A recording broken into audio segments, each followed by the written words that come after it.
According to the Encyclopedia Galactica, Neo-Trantor, the small planet of Delicass, renamed Neo-Trantor after the Great Sack, was for nearly a century the seat of the last dynasty of the First Empire. It was a shadow world and a shadow empire, and its existence is only of legalistic importance. Under the first of the Neo-Trantorian dynasty, Neo-Trantor was an obscure village of a planet drowned in the shadow of mighty Trantor, until a heart-throttled royal family racing before the fire and flame of the Great Sack, where billions died, sped to it as its last refuge and held out there barely until the roaring wave of rebellion subsided. There the royal family ruled in ghostly splendor over a cadaverous remnant of Imperium. Dagobert IX was Emperor of the Galaxy, Lord of the Universe, and had been 25 on the bloody day he arrived with his father upon Neo-Trantor. His eyes and mind were still alive with the glory and the power of the empire that was. But his son, who might one day be Dagobert X, was born on Neo-Trantor. Beta had definite ideas of what an emperor ought to look like. He ought not to look like somebody's benevolent grandfather. He ought not to be thin and white and faded, or serving cups of tea with his own hand in an expressed anxiety for the comfort of his 3 visitors. But so it was. Dagobert IX chuckled as he poured tea into her stiffly outheld cup. "It is a great pleasure for me, my dear," he said. "I have not had the opportunity of welcoming visitors from my outer provinces for a time now. My son takes care of these details now that I'm older. You haven't met my son? Fine boy. Headstrong, perhaps?" Toran attempted an interruption. "Your Imperial Majesty—" "Yes?" "Your Imperial Majesty, it has not been our intention to intrude upon you, but we have been told that it will require your permission for us to visit the Imperial University Library on Trantor." "Trantor?" questioned the Emperor mildly. "Trantor." Then a look of puzzled pain crossed his thin face. "Trantor," he whispered. "I remember now. I am making plans now to return there with a flood of ships at my back. You shall come with me. Together we will destroy the rebel Gilmer. Together we shall restore the Empire." Magnifico whispered to Beta, "Is this really an emperor? For somehow I thought emperors were greater and wiser than ordinary men." Beta motioned him to be quiet. She said, "If your Imperial Majesty would but sign an order permitting us to go to Trantor, it would greatly avail the common cause." "To Trantor?" The Emperor was blank and uncomprehending. "Sire, the Viceroy of Anacreon, in whose name we speak, sends word that the usurper Gilmer is yet alive," Toran interjected. "Alive? Alive?" thundered Dagobert. "Where? It will be war." "His whereabouts are uncertain. The Viceroy sends us to acquaint you of the fact, but it is only on Trantor that we may find his hiding place. Once discovered—" "Yes, he must be found." He was scribbling on a blank sheet, and ended with a flourished D. Beta took the paper from his loose fingers. "Your Imperial Majesty is beloved by the people." Toran rose and bowed low. "Your Imperial Majesty has been kind to us, but the time allotted us for an audience is over."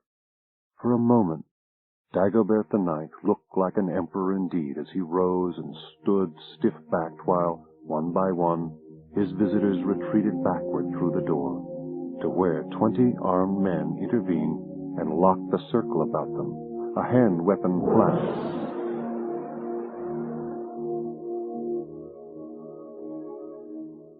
To Beta, consciousness returned sluggishly, but without the "where am I" sensation. She remembered clearly the odd old man who called himself Emperor, and the other men who waited outside. She kept her eyes closed, and listened with painful attention to the voices. There were 2 of them. One was slow and cautious, with a slyness beneath the surface obsequity. The other was hoarse and thick, almost sodden, and blurted out in vicious spurts. Beta liked neither. They laughed together, and Beta's blood was an icy trickle. Torin's voice broke upon her in a slow, hard current of cursing. She opened her eyes, and Torin's, which were upon her, showed open relief. He said fiercely, "This banditry will be answered by the Emperor. Release us." It dawned upon Beta that her wrists and ankles were fastened to the wall and floor by a tight attraction field. Thick Voice sneered with heavy amusement. She saw that he was paunchy, his lower eyelids puffed darkly, and his hair was thinning out. "The Emperor? The poor, mad Emperor?" "I have his pass," Torin claimed. "No subject may hinder our freedom." "But I am no subject, space garbage. I am the regent and crown prince and am to be addressed as such." And then he walked over to Beta, and she looked up at him contemptuously. He said, "Her eyes suit well, Commerson. She's even prettier with them open. I think she'll do. It will be an exotic dish for a jaded taste, eh?" There was a futile surge upward on Torin's part, which the Crown Prince ignored, and Beta felt the iciness travel outward to her skin. Ebling Miz was still unconscious, head lolling weakly upon his chest, but with a sensation of surprise, Beta noted that Magnifico's eyes were open, sharply open, as though awake for many minutes. He whimpered and nodded with his head toward the Crown Prince. "Give me back my Visi-Sonar." The Crown Prince turned sharply toward the new voice. "This is yours, monster?" He swung the instrument from his shoulder where it hung, suspended by its green strap. He fingered it clumsily, trying to sound a chord, and got nothing for his pains. "Can you play it, monster?" Magnifico nodded once. The clown's binding field was broken, and he was nudged ungently to his feet. The Visi-Sonar was thrust into his hand. "Play for us, monster," said the prince. "Play us a serenade of love and beauty for our foreign lady here." At the prince's gesture, Commerson dimmed the light, and in the dimness, the prince crossed his arms and waited. Magnifico drew his fingers in rapid, rhythmic jumps from end to end of the multi-keyed instrument, and a sharp, gliding rainbow of light jumped across the room. The darkness seemed to intensify and grow thick. Music reached Beta through the muffled folds of invisible blankets. It moved fuzzily, in confused color, and the music was suddenly brassy, evil, flourishing in high crescendo. Something writhed within the light. Something with poisonous, metallic scales writhed and yawned, and the music writhed and yawned with it. The music died. It must have lasted 15 minutes, and at its absence, a vast pleasure flooded Beta. Light glared, and Magnifico's face was close to hers, sweaty, wild-eyed, lugubrious. "My lady," he gasped, "how fare you?" "Well enough," she whispered. "But why did you play like that?" She became aware of the others in the room. Torin and Miz were limp and helpless against the wall, but her eyes skimmed over them. There was the prince, lying strangely still at the foot of the table. There was Commerson, moaning wildly through an open, drooling mouth. Commerson flinched and yelled mindlessly as Magnifico took a step toward him. Magnifico turned, and with a leap, turned the others loose. Torin lunged upwards, and with eager, taunt fists, seized Commerson by the neck. "You come with us. We'll want you to make sure we get to our ship." 2 hours later, in the ship's kitchen, Magnifico celebrated the return to space by attacking his dinner with a magnificent disregard of table manners. "Magnifico," asked Beta. "Yes, my lady?" "What was it you played back there?" The clown writhed. "I dare not say. I learned it once, and the physiosonar has an effect upon the nervous system most profound. Surely it was an evil thing, and not for your sweet innocence, my lady. Oh, come now, Magnifico. I'm not as innocent as that. I killed him, my lady. What? She swallowed painfully. My lady, this prince looked upon you wickedly, and he choked in a mixture of indignation and embarrassment. Beta felt strange thoughts come and repressed them sternly. Magnifico, you've got a gallant soul. The metal-covered world of Trantor had been, one colossal city, and only the old imperial palace could be identified readily from outer space by a stranger. It was unmistakable when it appeared. The gap in the metal coat of the planet contained hundreds of square miles, enclosing the mighty grace of the ancient imperial residences, surrounded by the planet's only greenery. The Beta hovered and slowly oriented itself. There were only the huge super-causeways to guide them into the bowels of the metal city.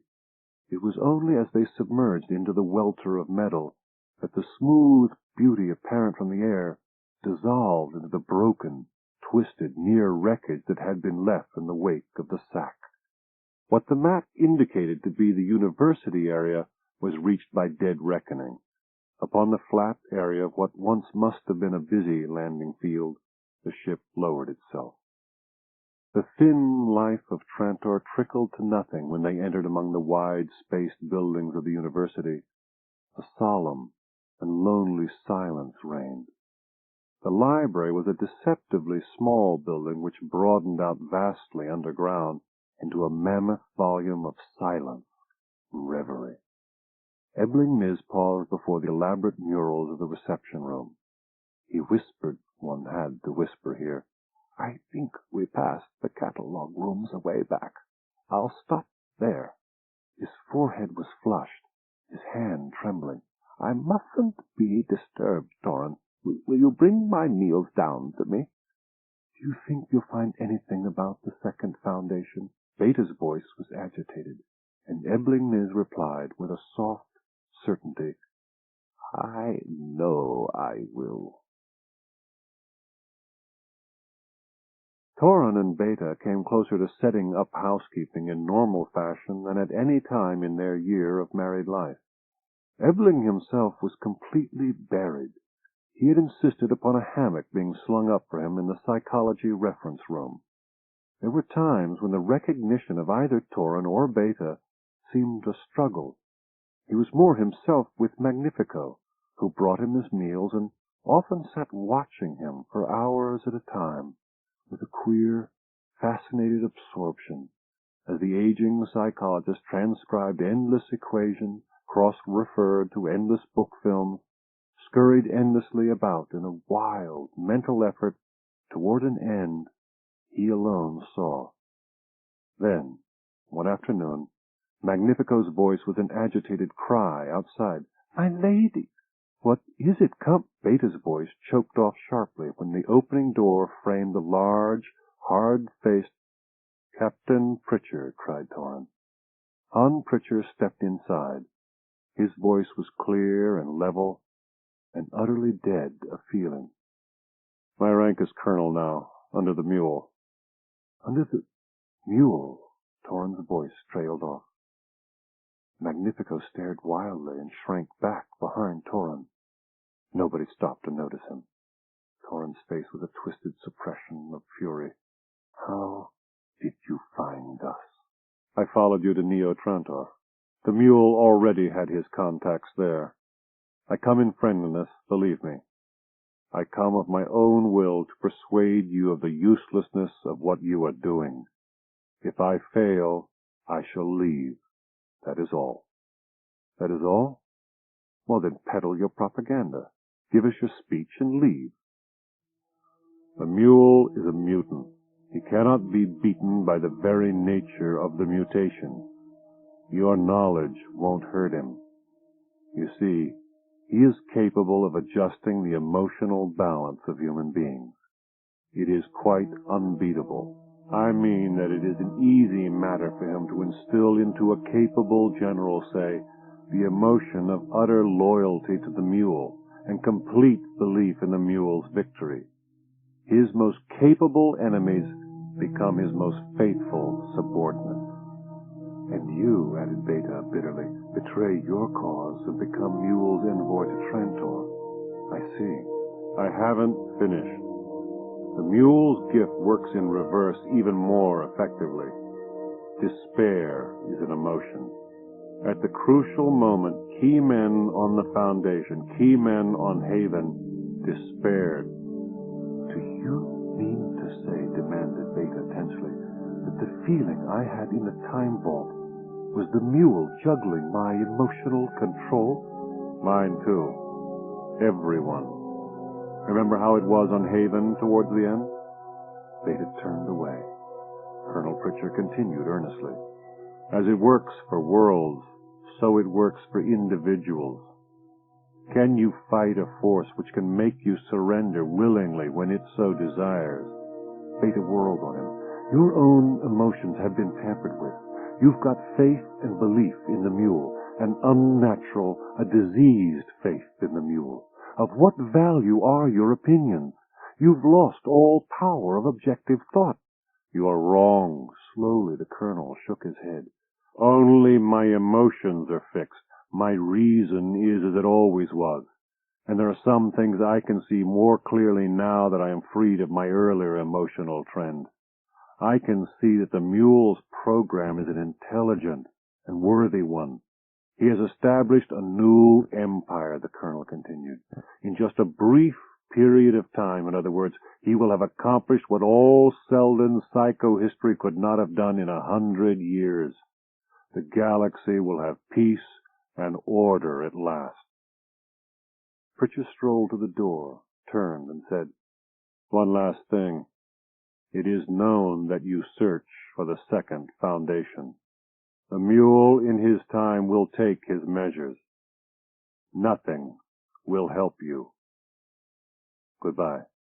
He saluted sharply and was gone. Beta turned to a silent Torin and whispered, They even know about the second Foundation. Torin, let's tell Ebling. Maybe he can help. In the recesses of the library, Ebling Niz, unaware of all, crouched under the one spark of light amid the murky spaces and mumbled triumphantly to himself. Ebling Niz raised his head from the long desk and bleared at them as they approached. His thinning hair was scuffed up. His lips made sleepy, smacking noises. He said. Someone want me? Beta sat down and took one of the psychologist's flaccid hands in hers. Beta said, Captain Pritchard has been here. He's discovered the mule's mutation. But that is nothing new, Miz said. The mule's mutation is straightened out. In honest astonishment, have I forgotten to tell you? Forgotten to tell us what? Put in Torin quickly. About the mule's mutation, of course. It tampers with emotions, emotional control. I haven't told you. It requires no specialized knowledge, he said more quietly. You want that second Foundation, don't you? What about the second Foundation, Ebling? Torin said intently. The psychologist clutched at Torin's sleeve. The Foundations were established at a great psychological convention presided over by Harry Selden. Torin, I have located the published minutes of that convention. 25 films. I have already looked through various summaries. Well, Torin asked, do you know that it is very easy to find out from them the exact location of the first Foundation if you know anything at all about psychohistory? But, Torin, the summaries don't mention the second Foundation. Torin's eyebrows pulled into a frown. It doesn't exist? Of course it exists, cried Miz. Who said it didn't? But there's less talk of it. Its significance and all about it are better hidden, better obscured. Don't you see? It's the more important of the two. It's the critical one. minutes of the Selden convention. The mule hasn't won yet. The frail psychologist fell asleep in mid-sentence. Without speaking, Torn and Beta made their way up to their own quarters. 1 week later, Beta visited Ebling Miz a second time. Miz was bent over the eyepieces of a projector, motionless, a questing body. Near him sat Magnifico. Beta said softly, "Magnifico, my lady?" "Torn is back at our ship. Would you bring him this message for me?" "Gladly, my lady. My small services are eagerly yours." She was alone with Ebling Miz. Firmly she placed her hand upon his shoulder. "Ebling." The psychologist started. "What is it? Where's Magnifico?" "I want to talk to you, Ebling, alone." The psychologist made a move to return to his projector, but she held his shoulder firmly. His flesh seemed to have melted away since their arrival on Trantor. "Ebling, what progress have you made on the second foundation?" The psychologist peered up at her. His voice was a whisper, thin and sibilant. "Do you know the thoroughness with which Selden covered his traces?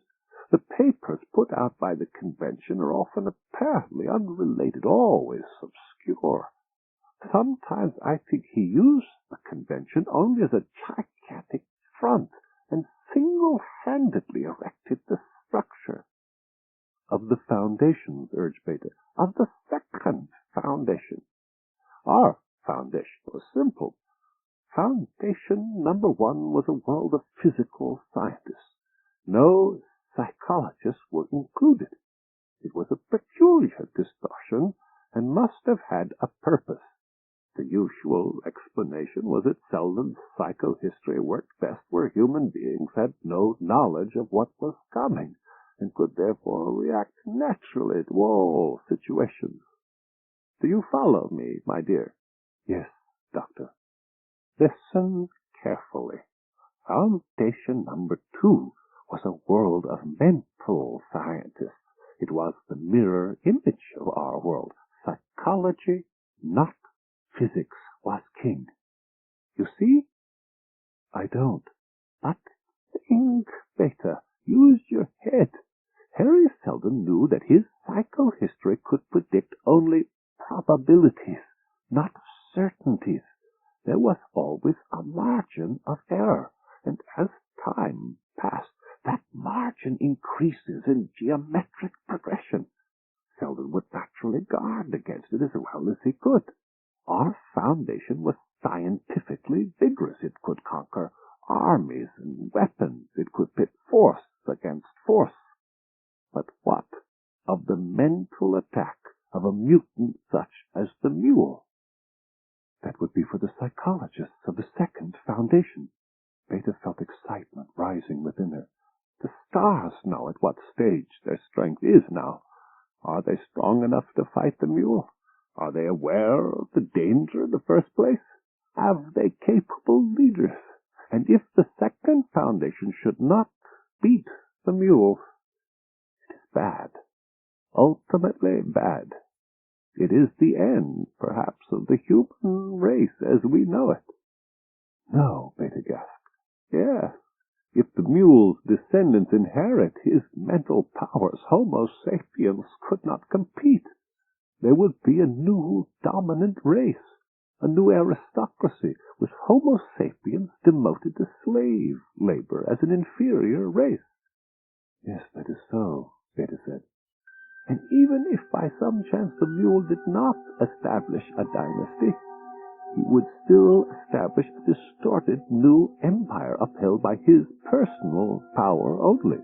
It would die with his death. The galaxy would be left where it was before he came, except that there would no longer be foundations around which a real and healthy second empire could coalesce. It would mean thousands of years of barbarism. It would mean no end in sight." "What can we do? Can we warn the second foundation?" Beta asked. "We must, or they may go under through ignorance, which we cannot risk. But there is no way of warning them. I don't know where they're located. They are at the other end of the galaxy, but that is all. And there are millions of worlds to choose from. But, Ebling, don't they say? She pointed vaguely at the films that covered the table. No, they don't. Not where I can find it yet. The secrecy must mean something. There must be a reason. A puzzled expression returned to his eyes. I wish you'd leave. I have wasted enough time, and it's growing short. It's growing short. He turned away, petulant and frowning. Ebling Miz had 7 days to live, and the 7 days slipped by one after the other quietly. Miz was a hidden entity whose burrowing work produced nothing and did not make itself known. He had barricaded himself. Neither Torin nor Beta were allowed in to see him. Only his go-between, Magnifico, was evidence of his existence. Magnifico, grown silent and thoughtful, with his tiptoed trays of food, his still, watchful witness in the gloom. Beta, too, was more and more a creature of herself. Her vivacity died, and her self-assured confidence wavered. On the last day, Magnifico scampered breathless into their presence. He clutched at them, frightened. "The learned doctor calls for you. He is not well." And he wasn't well. He was in bed, his eyes unnaturally large, unnaturally bright. "Ebling," cried Beta. "Let me speak," croaked the psychologist, lifting his weight to a thin elbow with an effort. "Let me speak. I am finished. The work I pass on to you. I have kept no notes. No other must know. All must remain in your minds." The clown sat down quickly. Beta gazed at the floor. Miz said in a hoarse whisper, "I am convinced the second foundation can win if it is not caught prematurely by the mule. It has kept itself secret. The secrecy must be upheld. It has a purpose. You must go there. Your information is vital, may make all the difference. Do you hear me?" Torin cried in near agony. "Yes, yes, tell us how to get there, Ebling. Where is it?" "I can tell you," said the faint voice. He never did. Beta, face frozen white, lifted her blaster and shot with an echoing clap of noise. From the waist upward, Miz was not, and a ragged hole was in the wall behind. From numb fingers, Beta's blaster dropped to the floor.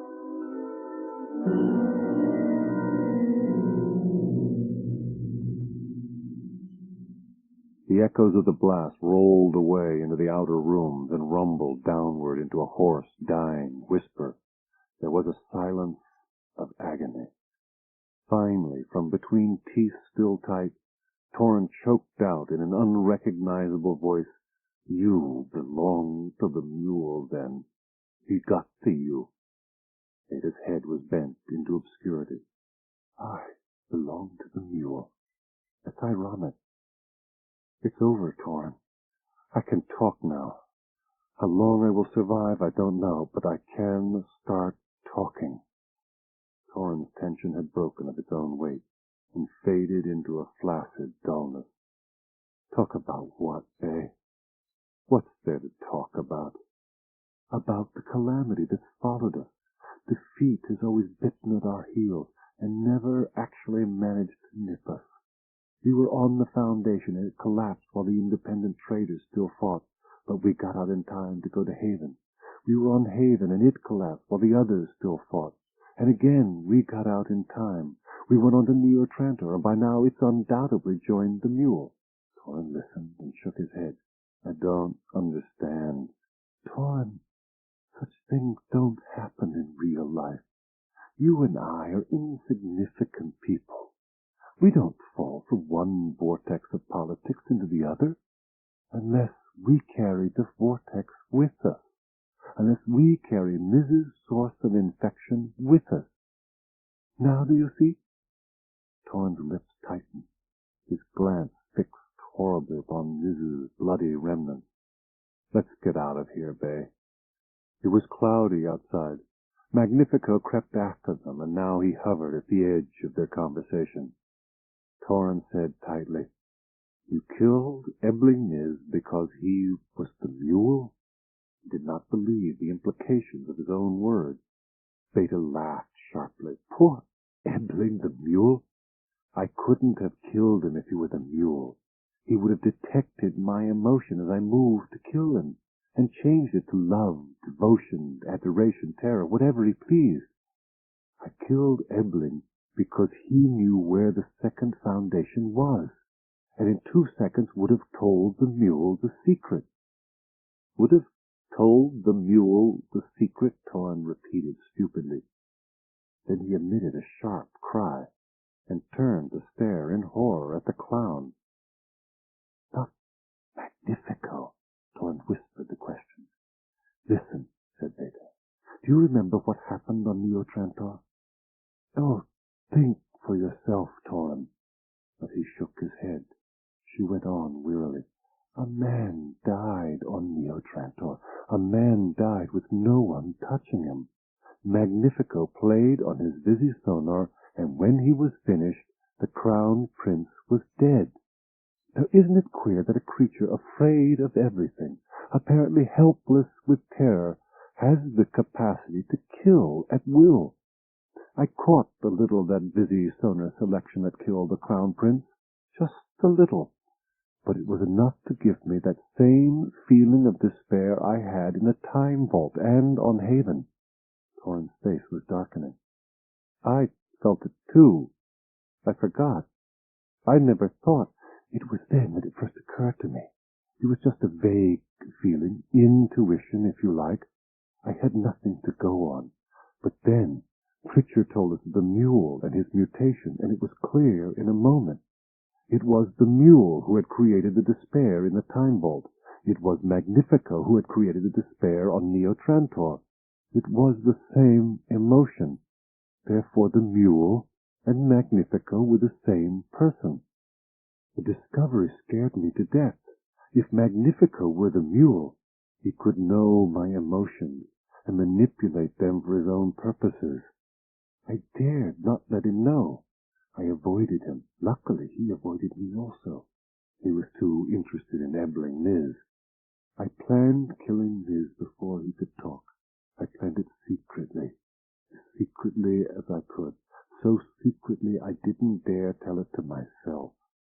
If I could have killed the mule himself, but I couldn't take the chance. He would have noticed, and I would have lost everything." She seemed drained of emotion.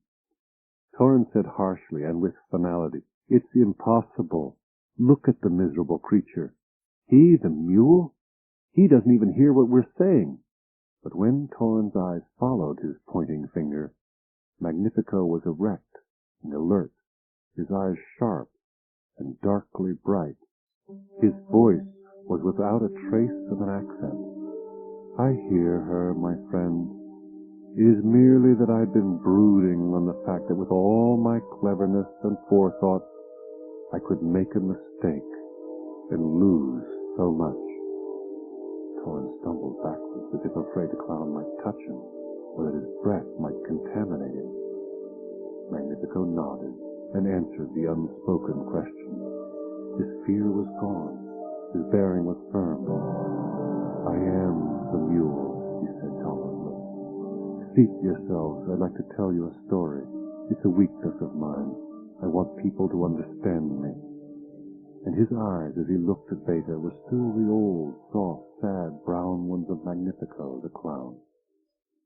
"There is really nothing to my childhood," he began, plunging bodily the quick, impatient speech, "that I care to remember.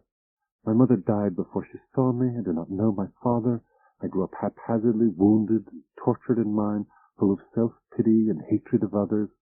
I was known then as a queer child. All avoided me, most out of dislike, some out of fear. Enough happened to enable Captain Pritchard, in his investigation of the mule's childhood, to realize that I was a mutant, which was more than I ever realized till I was in my 20s. The whole notion of my unusual powers broke on me slowly, and sluggish steps. Slowly I learned that I could reach into people's minds.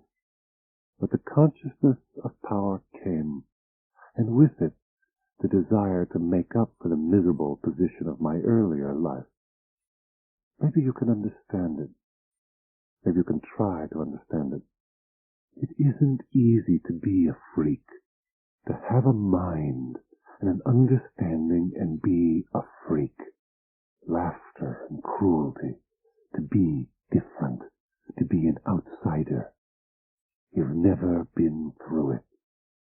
Magnifico looked up to the sky and reminisced stonily.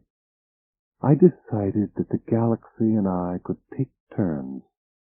Come, they had had their innings, and I had been patient about it for 22 years. My turn. It would be up to the rest of you to take it, and the odds would be fair enough for the galaxy. One of me, quadrillions of them. He paused to glance at Beta swiftly. But I had a weakness. I was nothing in myself. If I could gain power, it could only be by means of others. Success came to me through middlemen. Through a pirate, I obtained my first asteroidal base of operations. Through an industrialist, I got my first foothold on a planet. Through a variety of others, ending with the warlord of Calgan, I won Calgan itself and got the Navy.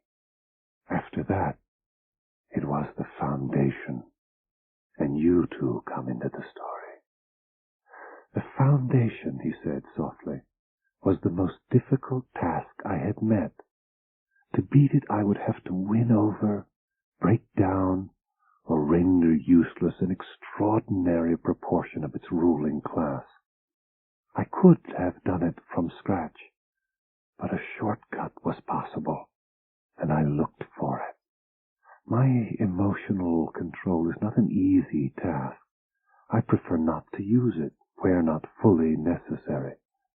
So I accepted allies in my first attack upon the Foundation. As my clown, I looked for the agent or agents of the Foundation that must inevitably have been sent to Calgan to investigate my humble self. I know it was Han Pritchard I was looking for. By a stroke of fortune, I found you instead. I am a telepath, but not a complete one. And my lady, you were from the Foundation. I was led astray by that.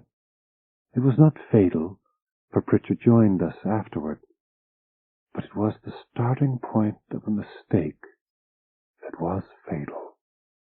Torrens stirred for the first time. He spoke in an outraged tone. Hold on now.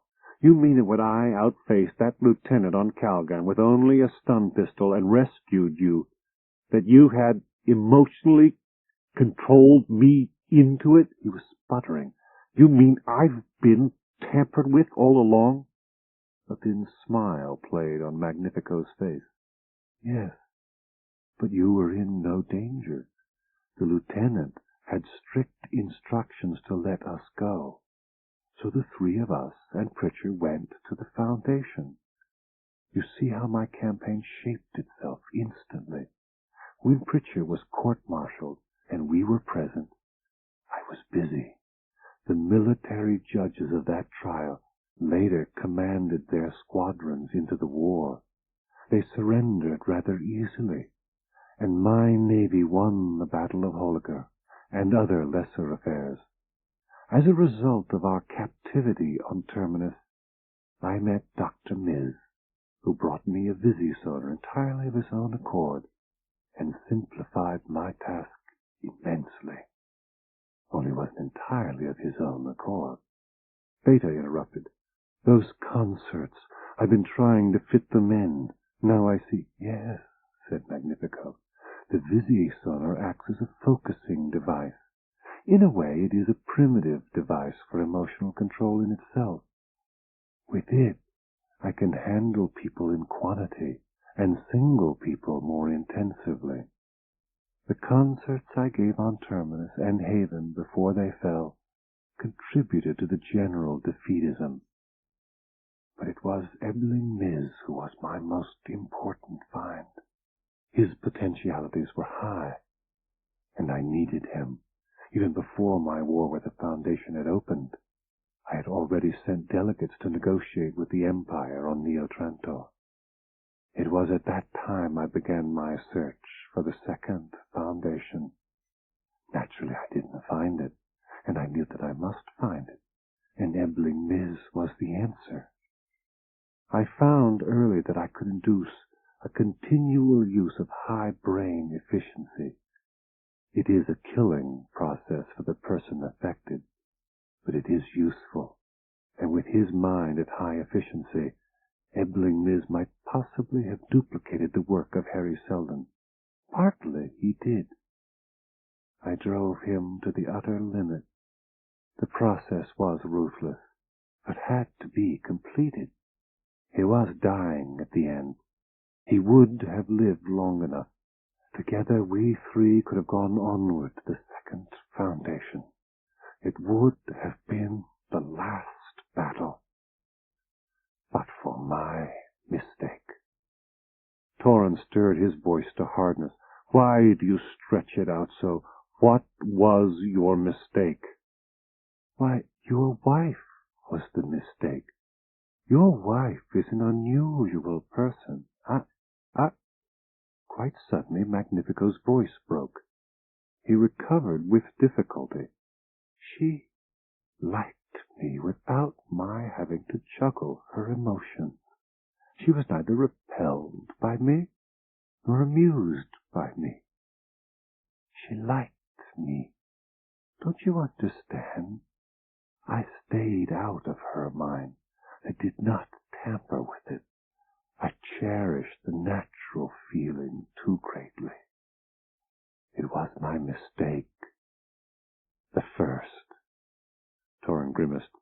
How did you retain communications with your generals? There was no difficulty to it. Hyperwave transmitters are easy to handle and eminently portable. Nor could I be detected in a real sense. Anyone who did catch me in the act would leave me with a slice gapped out of his memory. It happened on occasion. On Neo-Trantor, my own foolish emotions betrayed me again. Beta was not under my control, but even so, might never have suspected me if I had kept my head about the Crown Prince. His intentions toward Beta annoyed me. I killed him. It was a foolish gesture. An unobtrusive flight would have served us well. And still your suspicions would not have been certainties if I had stopped Pritchard in his well-intentioned babbling, or paid less attention to Miz and more to you. He shrugged. That's the end of it? Asked Beta. That's the end. What now, then? I'll continue with my program, but I'll find another with the brain and training to equal that of Ebling Miz in these degenerate days. I doubt. I shall have to search for the second Foundation by other means. In a sense, you have defeated me. And now Beta was upon her feet, triumphant. Only in a sense. We have defeated you entirely. All your victories outside the Foundation count for nothing, since the galaxy is a barbarian vacuum now. Conquering the Foundation itself was only a minor victory. It's the second Foundation you must beat, and it's the second Foundation that will defeat you. Your only chance was to locate it and strike it before it was prepared. You won't do that now. When it strikes you, you'll be just another strutting conqueror, flashing quickly and meanly across the bloody face of history. She was breathing hard. And we've defeated you, Torrin and I. I am satisfied to die. But the mule's sad brown eyes were the sad brown loving eyes of Magnifico. I won't kill you or your husband. It is, after all, impossible for you two to hurt me further, and killing you won't bring back Ebling Miz. My mistakes were my own, and I take responsibility for them. Your husband and yourself may leave. Go in peace for the sake of what I call friendship. Then, with a sudden touch of pride, and in the meanwhile, I am still the mule, the most powerful man in the galaxy. I shall still defeat the Second Foundation. Beta shot her last arrow with a firm, calm certitude. You won't. I have faith in the wisdom of Selden yet. You shall be the last ruler of your dynasty. Something caught Magnifico. Of my dynasty. Yes, I had thought of that often, that I might establish a dynasty, that I might have a suitable consort. Beta suddenly caught the meaning of the look in his eyes and froze horribly. Magnifico shook his head. I sense your revulsion, but that's silly. If things were otherwise, I could make you happy very easily. But things are not otherwise. I call myself the mule, but not because of my strength. Obviously. He left them, never looking back.